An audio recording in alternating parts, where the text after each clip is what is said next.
મિત્રો આપ જોઈ રહ્યા છો એનએન ન્યૂઝ. હું છું એન્કર અર્પિતા પટેલ. હવે જોઈએ અગત્યના સમાચાર. આજે સવારે સ્ટેશન પાસે આવેલ જેતલપુર વિસ્તારમાં ગટર લાઇનને લઈને દર વખતની જેમ પ્રોબ્લેમ શરૂ થઈ હતી. વડોદરા મ્યુનિસિપાલિટીને કમ્પ્લેન કરી તો પણ કોઈએ પ્રોબ્લેમનો સુઝાવ આપ્યો નથી. દર વખત ગટર લાઇન ભરાઈ જાય છે અને ત્યાંના રહીશોને તકલીફ પડે છે. રિપોર્ટર અને editor Zuber Malek, NN news Vadodara. દર્શક મિત્રો, તમારી આસપાસ બની રહેલી અવનવી ઘટનાઓ વિશે જાણવા માટે એનએન ન્યૂઝને લાઇક કરો, શેર કરો, સબસ્ક્રાઇબ કરો અને બેલ આઇકન પ્રેસ કરો જેથી આપને નોટિફિકેશન્સ મળતી રહે.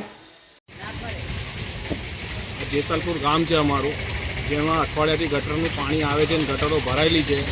સાંજે 3:30 વાગે પાણી જે પીવાનું આવે છે એના જોડે ગટરનું પાણી મિક્સ થઈને આવે છે. ઝાડા ઉલટીઓના કેસ થાય છે.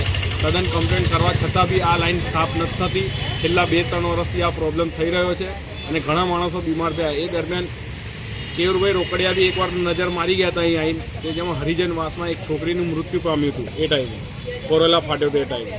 છતાં આ લોકો હજુ કંઈ નિવારણ લાવતા નથી. ગટરનું પાણી મિક્સ થાય છે. તમે જોઈ શકો છો હાલમાં કે પાણી અને ગટર કેવી રીતે ખરાબ આવી રહ્યું છે અને લોકોના છોકરાઓમાં ઝાડા ઉલટીના કેસ બની રહ્યા છે. આનામાં પછી આનામાં તંત્ર જવાબદારી લેશે કે નહીં લેશે એનો જવાબ આપે અમને.